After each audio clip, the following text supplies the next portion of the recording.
actually about myself because I'm working with heavier cases. Is there anything else that I need to do, like to take care of my body or my energy body? And Right. So deeper vagal tone. You're definitely on the right for track with for that. myself as Yeah. well. Yeah. Yeah. Okay. And Like so an easy way of doing it, and let me just double check my notes just to make sure I'm not fucking up the side of my mouth.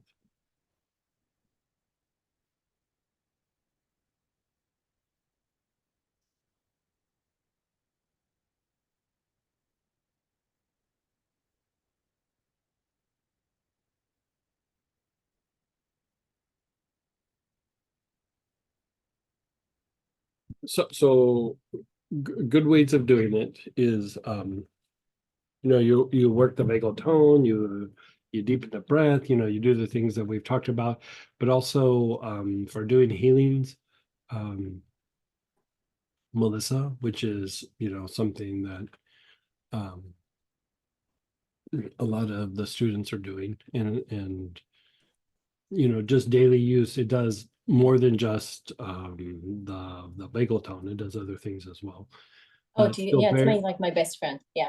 Yeah, you and me both. Like I have a special little bag of all my little Mm-hmm. and Melissa is definitely the top, that and Lotus, and so the other one is Lotus. Lotus, Yes, could be internal, could be topical, could be I both, do both. could be inhaled.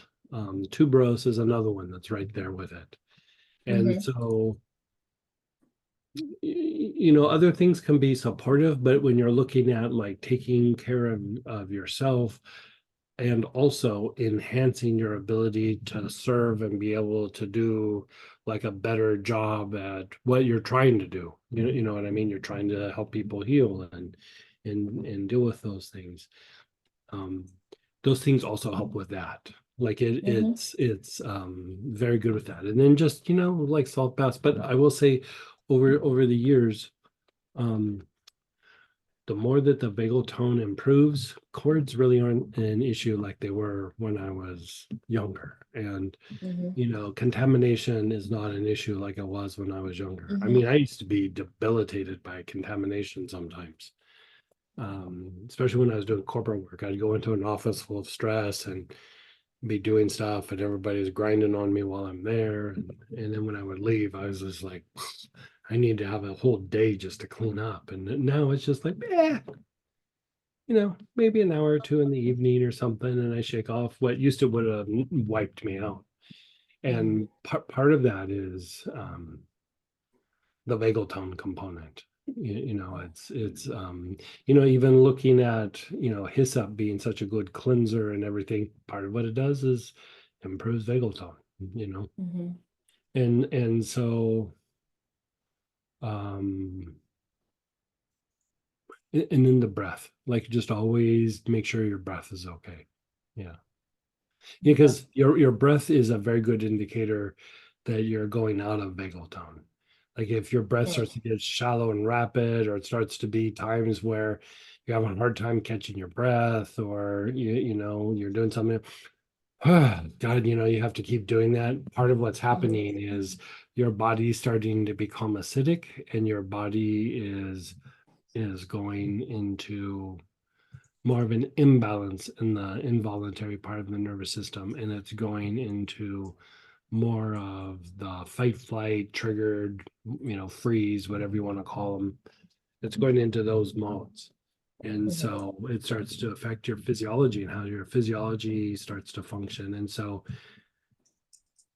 basically your ability to uh, go into deeper levels of parasympathetic state while you're healing and after you're healing, it deepens your ability to do healing, and it deepens uh, your ability to walk away to have little to no impact from working on a cancer patient or working on somebody who maybe had gotten really traumatized, or Mm-hmm. something like that. And so you're on the right track with that. Like, And And I feel like that was more of like an intellectual question because Mhm. no, and it's good. It was super helpful. So thank you. And it Mhm. was a Mhm. good I'm doing all these things and I'm actually, yeah, and I think I'm kind of checking with myself that I'm okay because I'm like, I'm fine. I'm not like I work on Mhm. that. It is what it is. I'm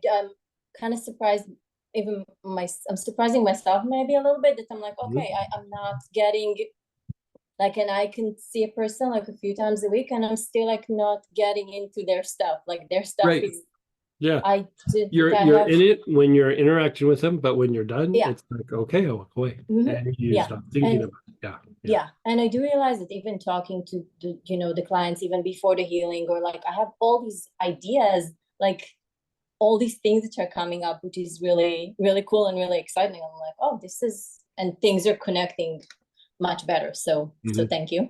And and I guess what I'm feeling is mostly that I feel like I'm not, like it's an okay feeling, but I'm not too bothered. I'm not stressed. I'm not too anything.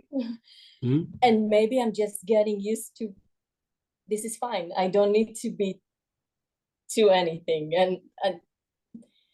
And maybe my brain is Yeah, like restructured okay, in I a see what you're way. saying. So the intellect always feels like it needs to make something happen. And Yeah. when you start shifting into a little bit more of you're in an intuitive state, your intellect keeps going like, yeah, but you should be fill in the Yeah. blank. Like, Mm-hmm. we should be doing so we should be making something happen. We should be, Yeah. da da da da.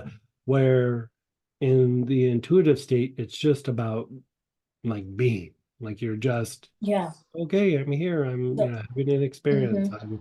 I'm doing a healing. I'm receiving a Mm-hmm. healing. I'm taking a nap. Yeah.